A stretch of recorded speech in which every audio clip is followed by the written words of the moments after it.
Do you feel that in a time when we are more connected than ever, we are drifting away from real human connections, especially to ourselves? I do. Hi, I'm Leticia Latino, and I want to invite you to join me and my very inspiring guests in exploring ways to reconnect to your essence, to your definite purpose, to what makes you tick.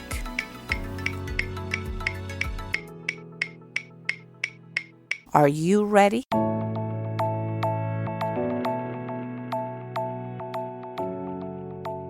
Hello and welcome to a new episode of Back to Basics, Reconnecting to the Essence of You. We're just getting started again with the second season, and I'm very excited about this interview. I have with me David.Nebinski today, who's the podcast host of Portfolio Career, and he's also a podcast coach. I was very lucky that when I did the podcast fellowship program with Seth Godin and Alex DePalma, he was one of the coaches on the program. So hello, David, and thank you for being here. Hi, Leticia. Thank you for having me. It's an honor. No, I'm very honored. And as I was saying earlier to David, I mean, I learn a lot when I see what he's doing and his whole podcasting journey. So very excited about you being in Back to Basics. You were one of those people that actually saw this podcast become a reality, from an idea to a reality. So that's exciting. And this, I think, will be episode 25. So that already, it's incredible to me. So thank you for also all the encouragement that you gave me through those days, the early days.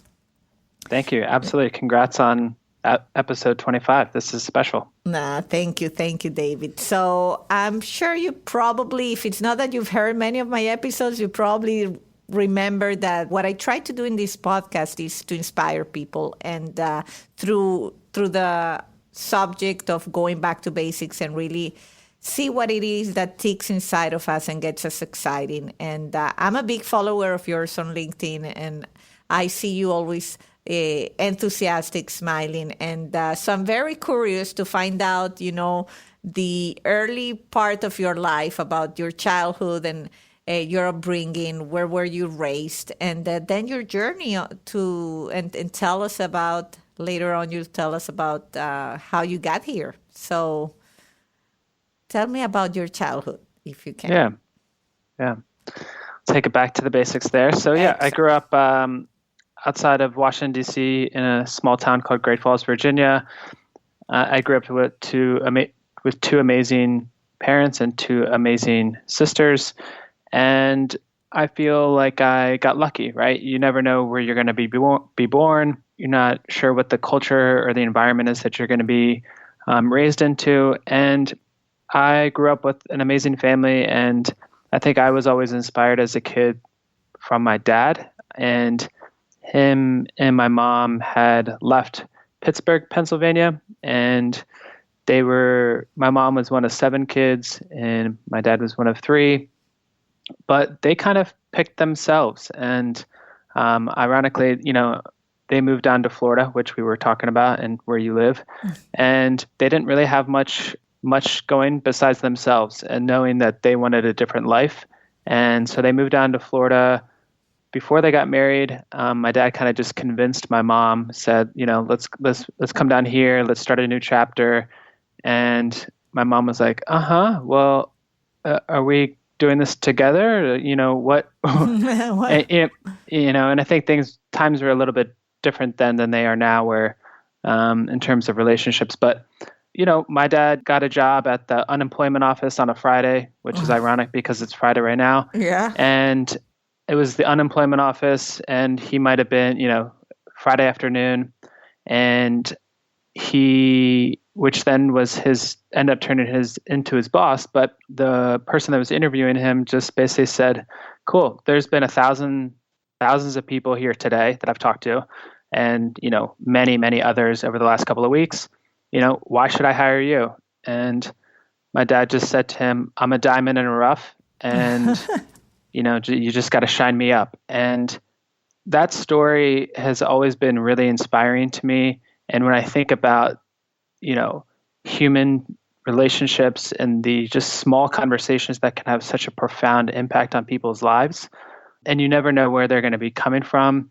And I think that's the beauty of life. And so I grew up to that kind of story and that lifestyle and grew up in a nice town. And so I was exposed to a nice quality of life. And I've been kind of on a mission to try to replicate that, or in my version of it. And that is around helping people, and mostly my friends, people that I know, and help people just try to get to that next step, whatever that is.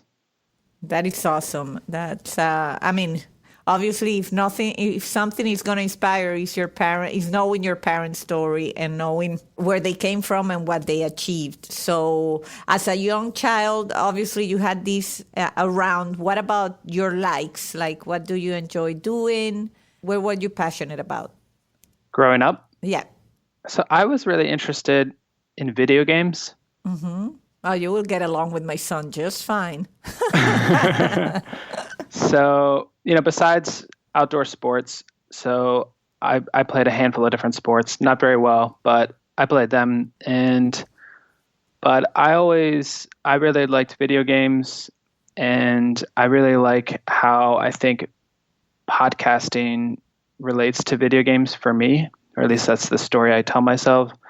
But you're doing it with people that you care about, and that one-to-one conversation and learning and connecting and hopefully inspiring and helping other people, which is a little bit different than video games. But I kind of think of podcasting and how it connects to my childhood. That is so interesting. You're giving me, on a side note, you're giving me hope, because me and my husband always say, always worry as any parent, see your 8-year-old always on video games, or he tries to be always on video. We say, they're isolating themselves. And then you hear someone like you saying this, and now you live for the human connection.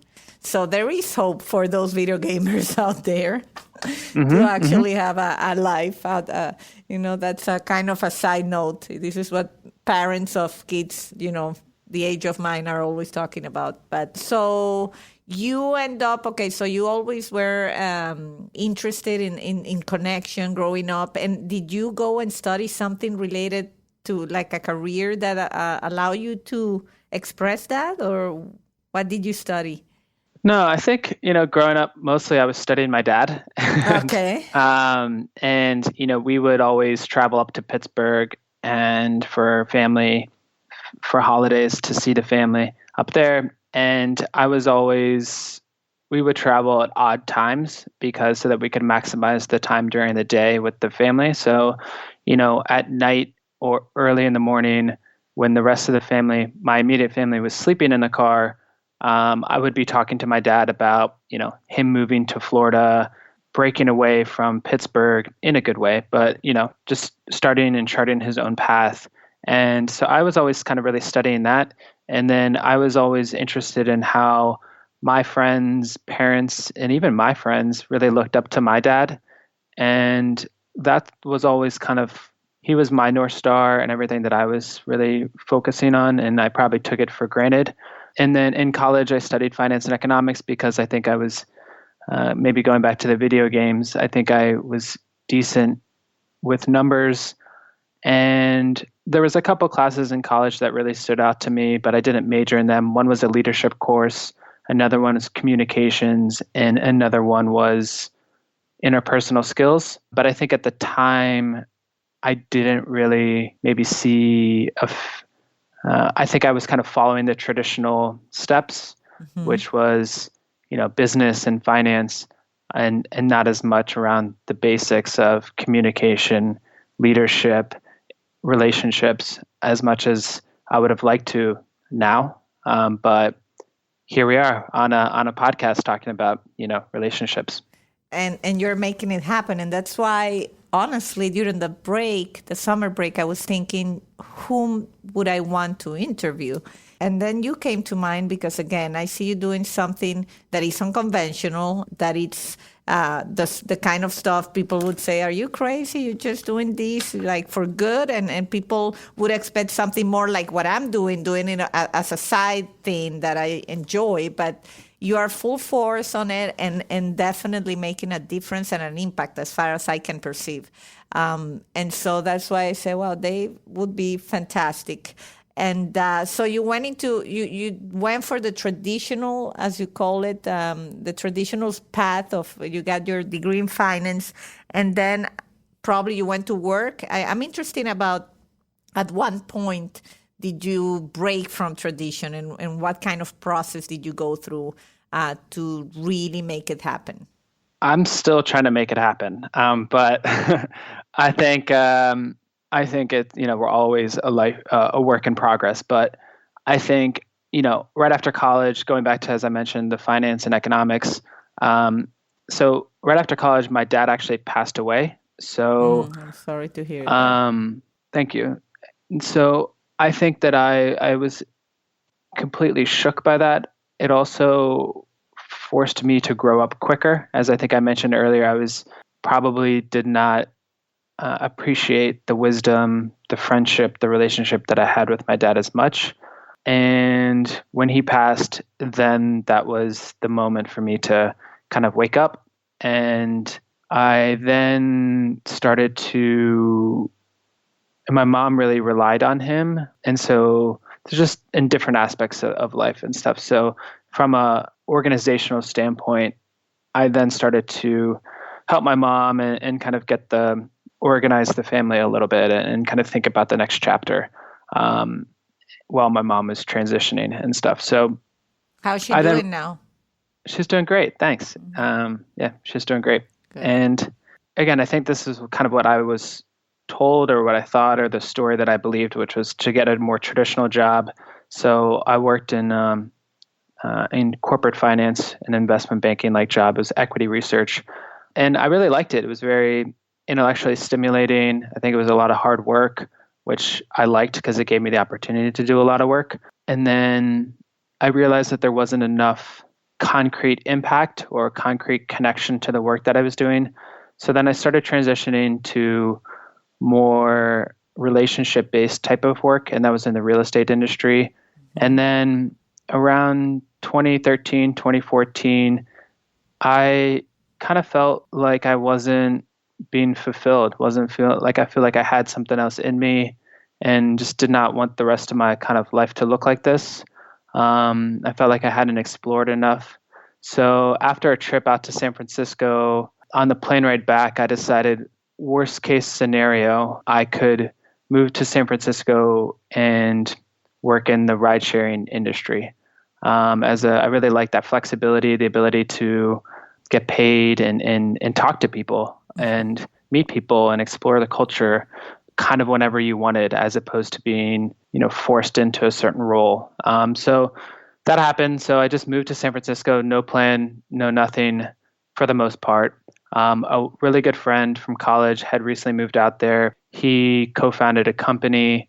And I'd say for the first 6 months or so I was out there, I was doing some freelance work, working with that startup, and then also working in the rideshare industry. And so, yeah, that's a little bit, I had like a portfolio of work then. But that definitely was a leap. That definitely was a jump. And that's, I guess, kind of a little bit of the start of really just trying to believe in myself, believe in the people around me, and try to create a life that I want. But it's definitely a journey. Yeah, and I see when you say I'm still doing this, I'm still trying to make it. But in my opinion, when you made that decision of breaking from tradition and just going on your own and realizing I can do this, and we don't need that many things to really survive and get by day. It's just that society has made us, believe or has put these thoughts into our minds that we need the big house and and a lot of material things, and it's liberating when you realize, I can live with so much less and be free and go where I want. So to me, that's really when you make it, regardless of if the podcast is super successful or, it's just that freedom that you earn, that you got. It's really the price, in my opinion. And obviously, there's time in life that you can do those kind of things. If I recall, you don't have kids, right?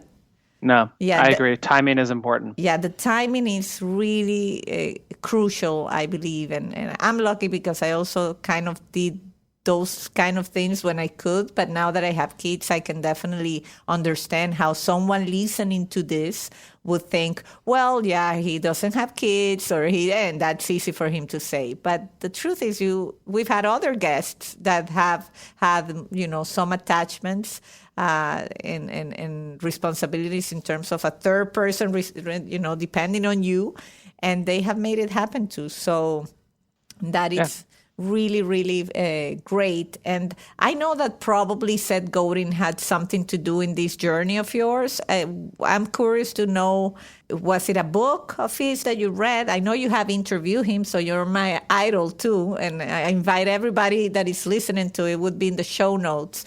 But you have to check the Portfolio Career podcast that David hosts.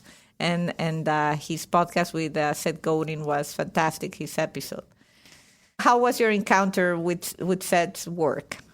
Well, I also first want to say thank you, Leticia. And then I also want to say, I think that you're picking yourself by, creating this podcast, and you're creating an impact on a lot of other people and giving many other people the opportunity to speak and to start to, continue their efforts on their own and the life that they want to. So, Thanks. I want to acknowledge you for that. And thank you, Dave. So I've been following Seth's blog for a couple of years, and then it was last summer, so the summer of 2018, actually a little bit before then, because it was around March or April, and he had a blog post that said, I'm starting the podcasting fellowship. Think of it a little bit like a summer internship, but you actually do work, and you will, at the end of it, leave with a podcast. And this was just everything about the post was just struck a chord with me. I've had those summer internships where I didn't do much work, and I'm really grateful for those. And at the time, I had just a bunch of people that were asking me, who are you? What are you doing? I see all these different things. And I couldn't really answer that question.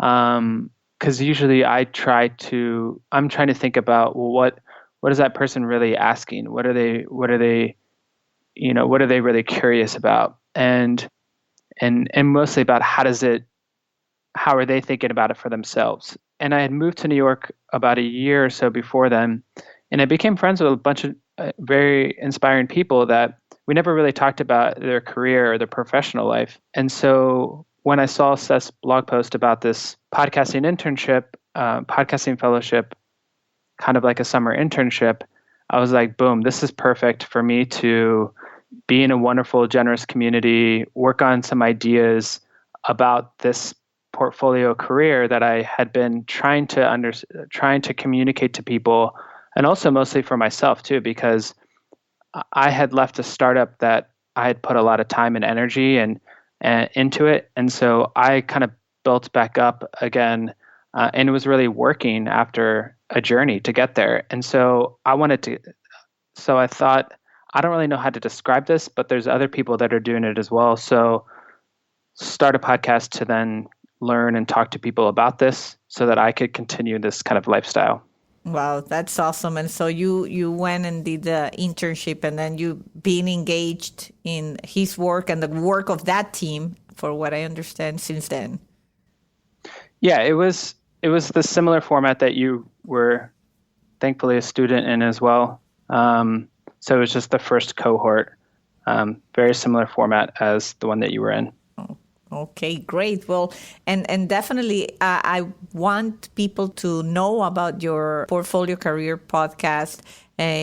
Besides, I'm going to put the link, but why don't you tell us about what you're achieving there, what your goal is, what you want to create? It's a great question, and it's one that I haven't thought about it as much. I think the most important thing is I started it as because I wanted to learn from people that I really respected and was inspired by. And as you know, as you continue to do the work, things evolve. And I'm more and more trying to encourage other people to look for ways to find and create projects on their own, whether that is a podcast, whether that is a blog, whether that is organizing a meetup. I think that this stuff is super important for people, and it'd be advice or insights or things that I wish that I knew earlier in my career. So that's that's a little bit of the goal, is to encourage people to start small but organize, create, because it is really, as you may know, it's a wonderful feeling to learn, organize, and to help other people. So that's kind of the goal of the podcast. That's awesome. When you were describing the email that you got with Seth's blog, and you say everything's stroke a chord, that's another way when people say, what do you mean by what makes you tick? When I say in this podcast, discover or remember what makes you tick, that's kind of the feeling that if I could try to imagine what were you feeling, I could just imagine myself reading the email and just being excited about it and getting those little butterflies in the stomach and say, yeah, this is something I want to do. Mm-hmm. Yeah. And that's kind of what I try with anybody that listens to this podcast, try to express is, I know there are many things, this goes back also to your podcast, that people and audience and friends have been thinking of that they want to do, but they kind of push the thought aside and they never let that ticking be present. And they convince themselves probably that it's not a good idea, it's not going to be successful, it's not going to, and you yourself kind of answer your own question as, should I do this? So I think your podcast, and for what I've heard in the episodes I've heard, I know that listening to your podcast and the kind of interviews you put out there also makes me tick, because it makes me think of other things that I like to do. That's my problem. I always want to do other stuff. And to be honest with you, even if I enjoy this podcast so much and my plan is to keep doing it, I recognize that after the first 24 episodes and after having done it, the initiative loses a little appeal to me. Like, I definitely get more excited about the whole creation process and the whole, this is not possible and I'm going to make it possible. But once I know it's possible, I kind of intuitively start looking for something else. That's my whole experience. But then I do an interview like this and I get excited again. And then I want to interview more people like you. So it's just a circle and trying to, I don't know who was that told me, but I know it's in this podcast that say to make the highs and to equalize the highs and the lows. Mm. And I like that, to bring them to kind of the same level when you can have a steady, happy feeling. And you have lows, you have highs, but then at some point when they average out, it's all good. Yeah. I think it's, as you know, it's about telling people your ideas, asking them to hold you accountable to them, find a community, find a mastermind, find other people, because every time you do something new, of course, it's a little bit unsettling because it's new. But following that curiosity is key, and knowing that on the other side of it is something that's a lot better than you're even thinking initially. So it takes having people around you to support you, to celebrate you, to make your ideas become a reality. And then that's the best, right? When you're doing work and celebrating with the people that you care about. And so getting back to the basics, it's, find the people that want the best in you and will be there for you during the highs and the lows. But that's really important. And so I think, as you mentioned with your podcast, in terms of, season 2 and, getting over that initial phase, but I think that the best parts are always at the end of the cycle, right? So the more and more you do this, the better and better you'll get at it, and you won't know what kind of opportunities are on the other side. And so persisting, digging in, and doing the work is kind of the most important thing. Oh, that's great advice. I take it coming from you. Since you're a coach, I'm like, okay, that's good advice. Yeah, I think definitely consistency. I think being consistent in whatever it is that you do at least has worked well for me. And I'm very stubborn. So I normally, when I start something, I don't like to leave it incomplete or something like that. As Seth says, I show up and do the work. And I think that's already half the battle, is showing up, doing the work, even when you don't see the results immediately. The plant is growing, even if you don't see it get taller every day. Mm-hmm. So very good, Dave. Well, this has been great. Are there any final thoughts in terms of your own journey? What makes you excited, or where do you see yourself in the next few years? What gets me excited is people like you. Oh, that's nice. Creating podcasts and sharing voices and creating conversations. I feel like there's a ton of noise out there, and there's something so beautiful about, at least to me, of what we're doing right now. And I think that is really important, especially in today's culture and society. And even if it's just for between you and I think that is important and great work. And so if other people feel like there's too many podcasts that are out there, I would encourage people not to listen to that story or listen to that narrative, but to, still create a podcast or create your own little project, because it's just super important, I think, for our own livelihood, our own creativity, our own learning, that it's just such a gift. So if anyone's listening, I would definitely encourage them to create a podcast if they want, but definitely look into podcasting.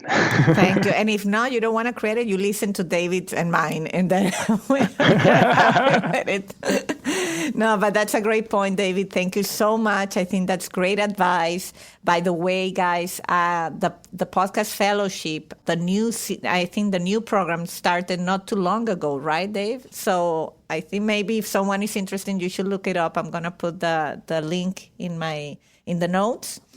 And just go for it and follow David's advice and think about what you can create. Well, I want to thank you, David. Thank you so much. I wish you the best of luck. You have a fan and a follower in me, so I appreciate the time and all the good advice that you've shared with us. Thank you, Leticia. I really appreciate it. Thank you. Take care. It's been a pleasure. Likewise. Bye-bye. And until the next time.